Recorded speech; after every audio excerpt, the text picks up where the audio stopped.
Kancelária Creative Europe Desk Slovensko ako jediná spomedzi všetkých kancelárií Creative Europe Desk v Európe vydáva od roku 2003 každý rok správu o stave slovenskej audiovízie za predchádzajúci rok.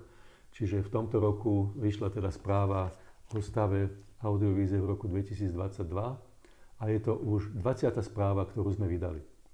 Je to správa, ktorá plní vlastne niekoľko účelov. Predovšetkým je to správa v angličtine pre medzinárodné trhy, inštitúcie, organizácie a podobne. A tiež je to správa v slovenčine pre domáci audiovizuálny priemysel. Tá správa je veľmi detailná a veľmi precízne vypracovaná a obsahuje všetky základné informácie detailné o najrôznejších aspektoch slovenskej audiovízie, od legislatívy cez školstvo, produkciu, distribúciu, tie kapitoly 14, proste až po televíziu, čiže prináša úplne podrobne alebo mapuje podrobne slovenský audiovizuálny priemysel. Je to správa, ktorá si získala za tie roky pomerne výrazné renomé, aj teda v medzinárodných kruhoch, aj v domácich kruhoch. A vlastne my tú správu vydávame každoročne. Budeme samozrejme v tom pokračovať. Kto teda má záujem o tú správu, či už v tlačenej podobe alebo v elektronickej, tak najlepšie samozrejme, keď nás bude kontaktovať. A tá správa je zavesená na našej webovej stránke www.cetslovakia.eu alebo prípadne nám môžete poslať mail alebo nás kontaktovať, prosím, my vám tú správu radi dodáme. A je to samozrejme bezplatné, každý z tej správy môže čerpať a citovať podľa toho, ako chce. Tak koľko filmov vzniklo v minulom roku na Slovensku? Dávaš mi ťažké otázky. Tu sa musím pozrieť. Z pamäti to neviem.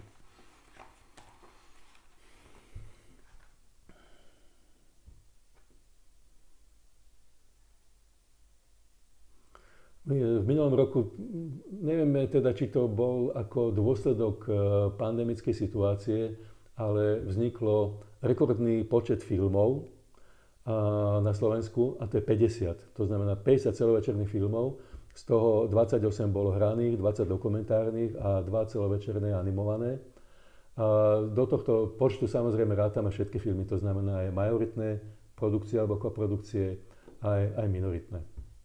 Ešte celkom zaujímavý možno údaj je, že tie filmy mali rozpočty v diapazóne od 2000 eur až do 3,854 milióna. Čiže prosím, čo len dokazuje, že dnes vlastne filmy môžu vznikať v podstate aj bez rozpočtu. Celovečerný dokument, ktorý sa volá Ovca, neskutočný príbeh, stal 2000 eur. A je to proste príbeh o antivaxerovi, ktorý komentuje situáciu pandemickú. A ten najdrahší bol film režiséra Petra Budinského, animovaný film, ktorý sa volá Tvoja zem. A bola to slovensko-belgicko-česká koprodukcia. Ako sme na tom s kínami? Koľko je na Slovensku kín? To sa musím pozrieť zase.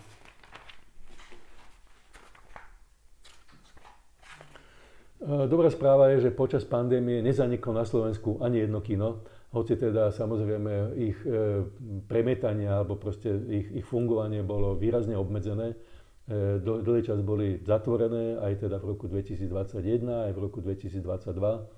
A potom mohli fungovať s obmedzeniami, treba z multiplexoch sa nemohlo predávať občerstvenie, čo pre nich bolo teda ekonomicky nevýhodné, takže radšej nepremietali. Ale potom vlastne od druhej polovice roku 2022 sa znovu vrátili do svojho normálneho fungovania. A teda pozitívne je, že nezaniklo ani jedno zo slovenských kín. V roku 2022 teda registrujeme 158 kín, ktoré teda fungujú v komerčnej prevádzke.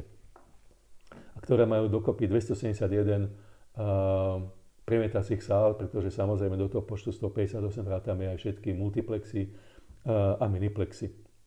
89 z toho celkového počtu boli jednosálové kína, ktoré ešte na Slovensku stále majú výrazné zastúpenie, pretože je to proste historická tradícia. Sú to kína, ktoré premietajú v mestách alebo proste v menších mestách, a ktoré si tie mestá a menšie mestá proste sa ich snažia zachovať aj napriek teda výrazne zvýšeným nákladom na digitalizáciu a treba zvýšené energie, čo je problém, s ktorým všetky tie kina museli zápasiť. No a aká je perspektíva do roku 2023? Ja si myslím, že perspektíva je pozitívna, pretože tak, ako je nastavené celý audiovizuálny priemysel, vlastne v zásade funguje.